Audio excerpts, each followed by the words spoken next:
Hi there, we are in Matthew 18 part 2, and so we're going to be jumping into verse 7.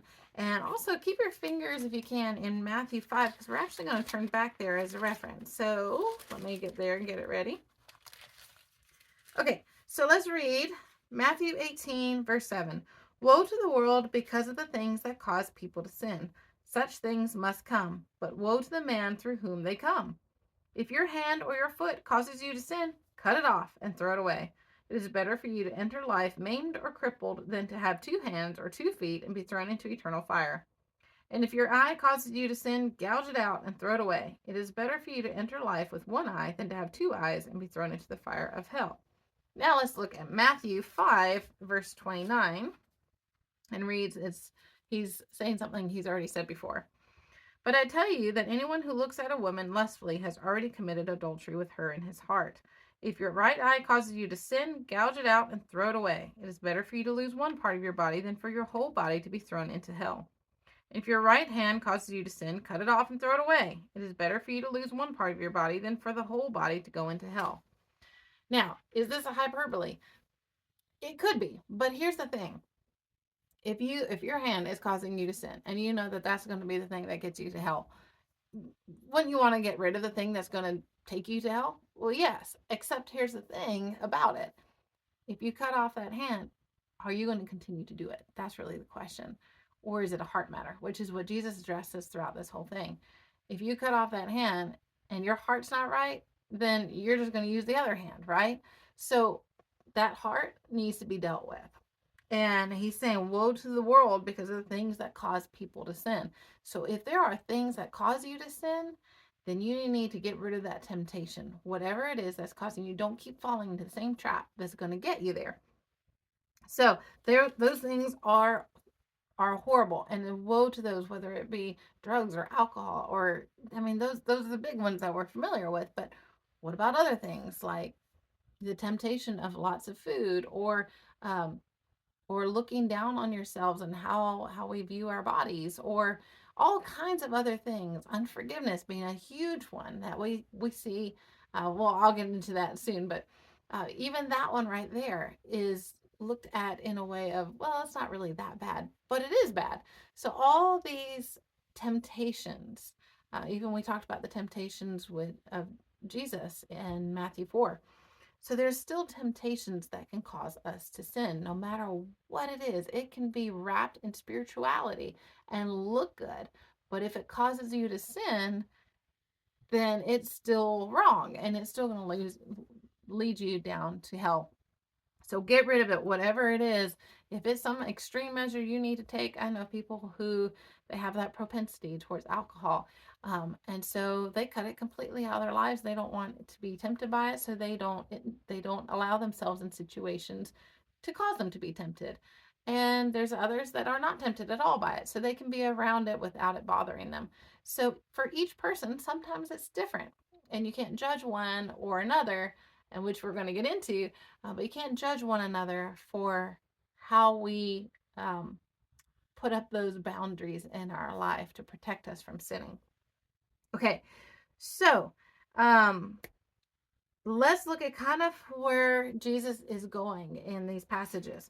So in the first part, Jesus is addressing the fact that the disciples, he's talking to the disciples, you weren't humble. Flat out, you have not learned to be humble like a child. You have allowed pride to come in. So this whole, your argument about who is the greatest, okay, we're gonna deal with that right now.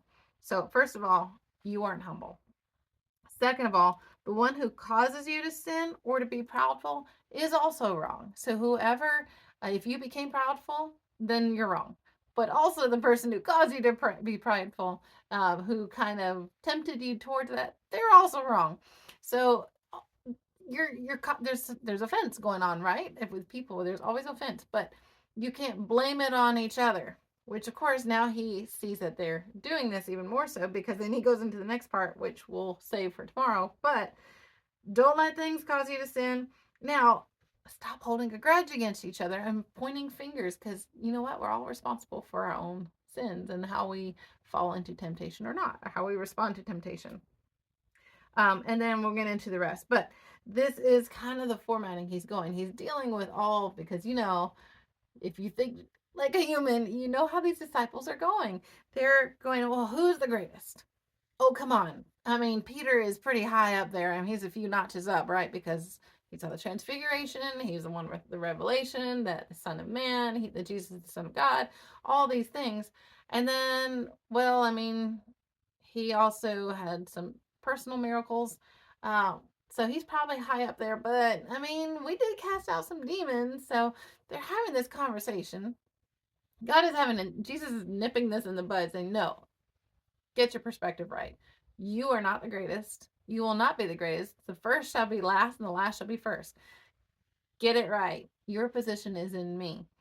Now, whoever started this argument, you're the one who also is that wrong. You should never have started this argument. You're causing all these to, especially if Peter was the one who started this, and then these younger guys are kind of falling into this. If Peter's pride puffed him up and was like, hey, I saw some stuff. So Jesus is addressing that pride. And then they start pointing fingers. And Jesus is nipping that in the bud too, saying, stop pointing fingers at each other. That does no good either. You're just creating a vicious cycle here of you're all sinning. So get your perspective right. And these are the ones that are following Jesus. So do we fall into this sometimes as Christians? Yes, unfortunately, we do. And sometimes it happens in the church. Thankfully, we are saved by the grace and mercy of God. And we are continually in this walking out our salvation and being sanctified or purified, being cleansed on a daily basis. And that's why it says to take up our cross daily and die to ourselves. So that way we understand our position, that we are in Christ and that we are not the greatest, and that we must follow after Jesus and his example, but always he is the greatest and we are to be less. That's even what John the Baptist said. Um, about the you're greater and I'm lesser, and I'm just totally lost that verse, and I'll have to look it up. But that is what it is to mean to be a Christian, is that God is always the greatest, and we never ever put ourselves on that pedestal of saying that we're equal or higher than God. And if you do, you are worthy of being thrown into the sea with a millstone tied around your neck. So it's a pretty severe punishment there, and I wouldn't go there if I were you. But just taking this as there's this warning for verse 7 through 9, because I kind of went off on tangent there, but the 7 through 9 is understand not to fall into temptation. Get rid of anything that can cause you to be tempted. And those who, if you are the one that is causing others to stumble, then you need to also take a look at yourself. Okay, so let's pick up here tomorrow in verse 10.